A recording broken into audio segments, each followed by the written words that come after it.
Fala pessoal, tudo bem com vocês? Bora atualizar as notícias do Timão porque tem um problema aí pro Corinthians resolver, que é a questão envolvendo as dívidas relacionadas a Rodrigo Garro e Félix Torres, podendo gerar inclusive um transfer ban, vocês sabem, né?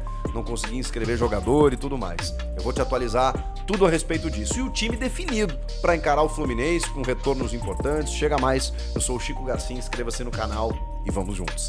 Vamos começar com essa notícia porque a Corte Arbitral do Esporte definiu datas para audiências envolvendo esses imbrólios jurídicos aí relacionados a Rodrigo Garro e Félix Torres. Eu vou te explicar exatamente o que está acontecendo. São dois jogadores que chegaram na gestão Augusto Melo no ano passado e que com alguns problemas, né, de pagamentos, inclusive relacionados aí a quem acabou entrando com as ações, né? No caso, os clubes detentores desses jogadores, o Corinthians foi condenado pela FIFA.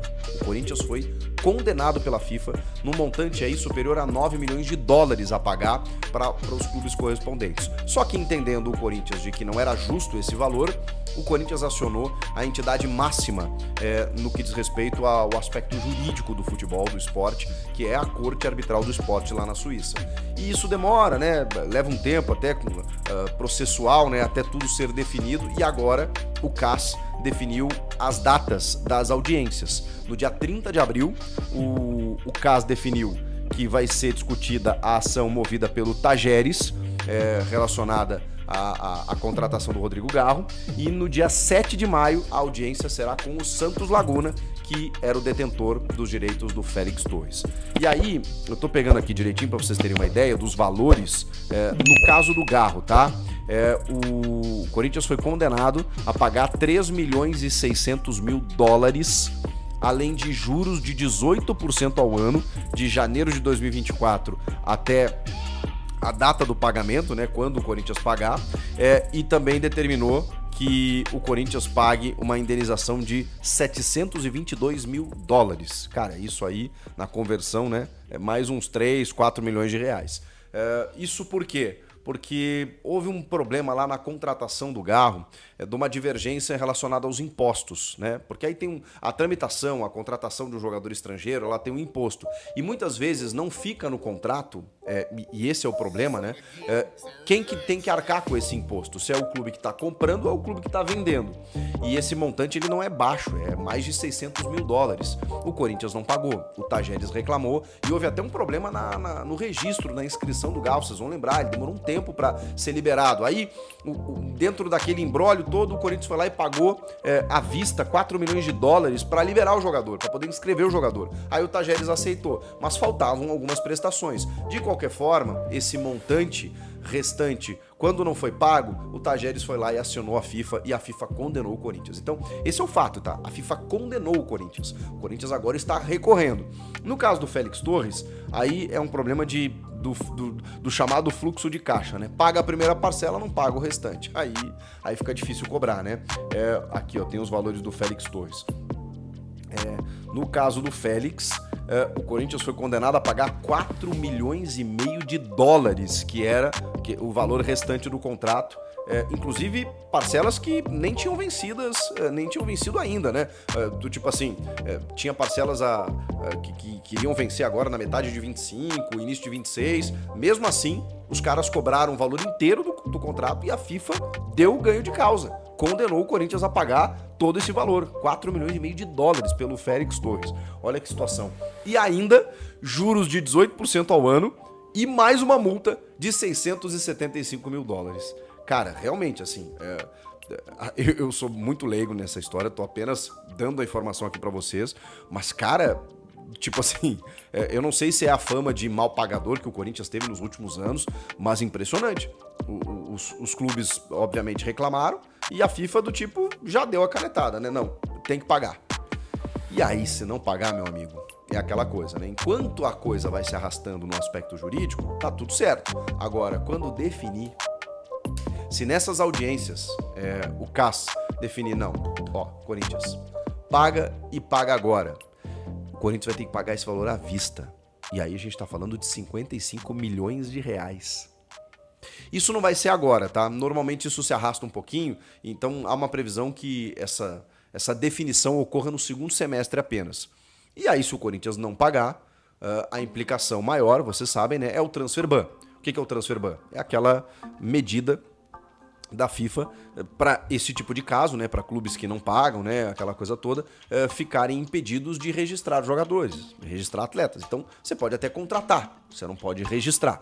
E isso seria para a próxima janela, a janela do final do ano, provavelmente. Janela do final do ano, o Corinthians teria essa dificuldade. Isso se ele não conseguir resolver, né? Isso se ele for condenado mais uma vez no caso. Então, tudo isso a gente vai ter que aguardar. Só que tem mais um detalhe. Eu falei do dia 30 de abril, que é a audiência relacionada ao Tajeres e ao Garro. Dia 7 de maio do Félix Torres. 30 de abril do Garro. 29 de abril é a audiência do caso Matias Rojas, onde o Corinthians também foi condenado a pagar 40 milhões de reais.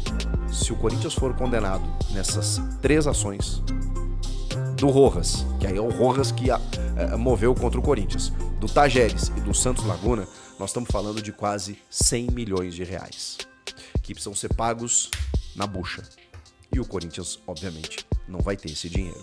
Então, é preocupante aí o que pode acontecer nos próximos meses, mas o caso já definiu essas datas e aí a gente vai ficar ligado para saber o que pode acontecer.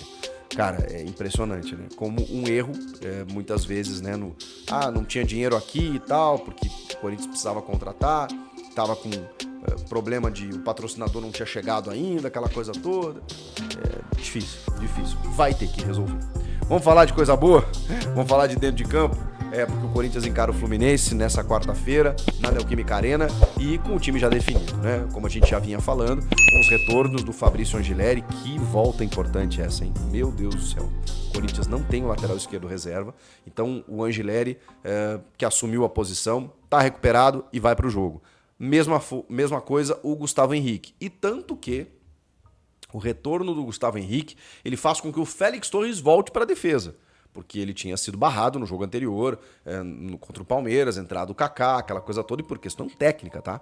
Pois bem, talvez o Ramon e o Emiliano pensaram que com o retorno do Gustavo Henrique, talvez o Félix errasse menos, né? Ou seja, pudesse ser um pouco mais seguro ali na defesa e vai colocá-lo ao lado do Gustavo Henrique. Então, o time está confirmado com o Matheus Donelli, o Mateuzinho na direita, o Angileri na esquerda, a dupla de zaga com o Félix Torres e o Gustavo Henrique, e aí o meio de campo com Ranielli, Carrilho, Bidon, Memphis, Romero e Yuri. Por que eu botei nessa ordem?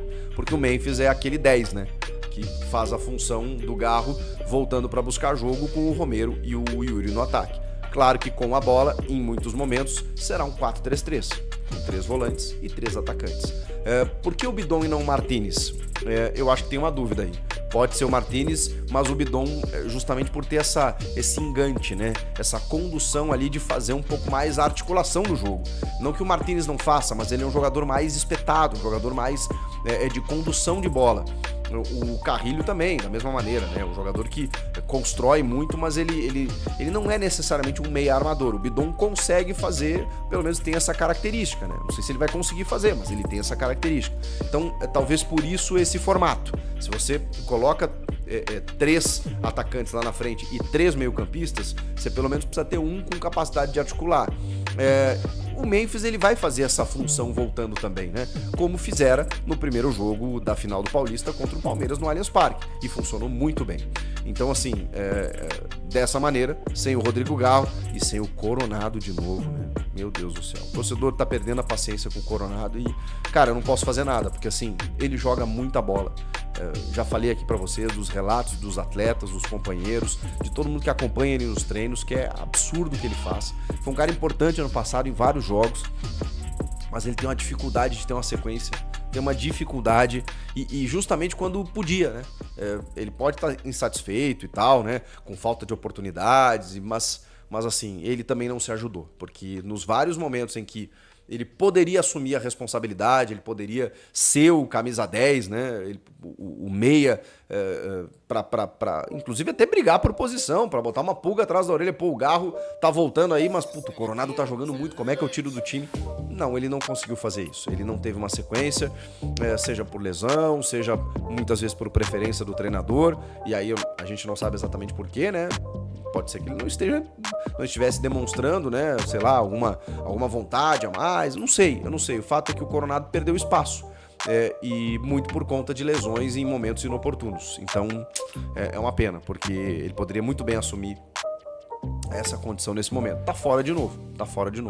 Então o Memphis vai ter que fazer essa função com o Romero e o Yuri lá na frente e o Bidon fazendo essa ligação entre a volância e a articulação do jogo. Eu imagino que seja mais ou menos nesse sentido. E aí, esse time tá bom para encarar o Fluminense, que vem de 3 vitórias seguidas, mesmo que 2 com gols no finalzinho ali, né? Contra o Bragantino, contra o Santos, um gol, inclusive, que a bola desviou, mas o Fluminense jogou melhor do que o Santos no Maracanã. Tem jogado melhor com o Renato Gaúcho, que deu uma distensionada no ambiente lá, né? Com o Mano Menezes a coisa estava um pouco mais complicada.